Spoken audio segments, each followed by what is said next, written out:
Mary Sivandes Arbeit ist eigentlich wirklich sehr stark nach Farben aufgebaut. Also das ist so das zentrale Thema bei ihr. Und sie sagt, auch natürlich geht es um Farben, weil leider in Südafrika es eben auch immer noch stark um Farben geht, nämlich um Hautfarben.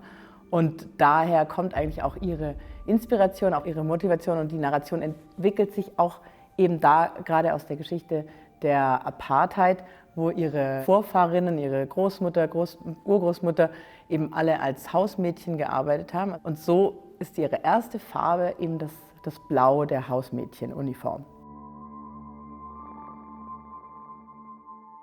Dann irgendwann hat sie gesagt, jetzt braucht sie ihre eigene Figur. Jetzt will sie auch eben damit arbeiten, auch ihre eigenen Privilegien auch nochmal darstellen, dass sie reisen kann, dass sie studieren konnte, dass sie sogar sowas wie Kunst studieren konnte. Auf der Suche danach kam sie schließlich dann zur Farbe Lila, die für sie eben auch für Reichtum einfach steht, aber auch interessanterweise die Farbe war, die eben in den Anti-Apartheids-Protesten und Demonstrationen in den 90er Jahren zum Einsatz kam von der Polizei, die die Demonstrantinnen eben dann so markiert hat und die dann auch wiederum natürlich als Kampffarbe aufgenommen wurde. Und so hat sie gesagt, das Lila ist die perfekte Farbe für diese Figur.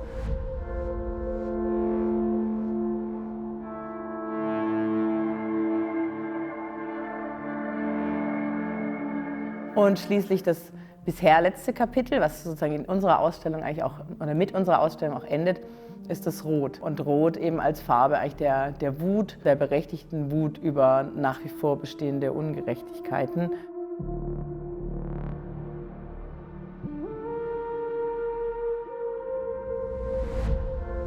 Es ist interessant, dass die Künstlerin hat eigentlich in dieser Installation, in The Wake, ihr Herz und aber auch ihre Wut damit sozusagen den Geiern zum Fraß vorgeworfen. So haben wir hier diese vielleicht fast martialisch wirkende Szene zum einen, aber auf der anderen Seite ist es auch wiederum eigentlich auch hoffnungsvoll, weil sie sagt, Geier haben eben keinen guten Ruf, weil sie eben Aas fressen und einem deshalb irgendwie suspekt sind.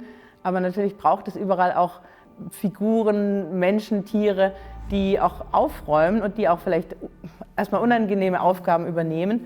Und das tun dann eben hier die Geier, wie so eine Art, auch im Sinne von tibetanischer Beerdigung, hat sie gesagt, das hat sie auch inspiriert, dass man so von den Geiern gefressen wird und dann so eine Beerdigung der Lüfte hat und ihre Wut damit einfach aufgeht und Raum gibt für was Neues.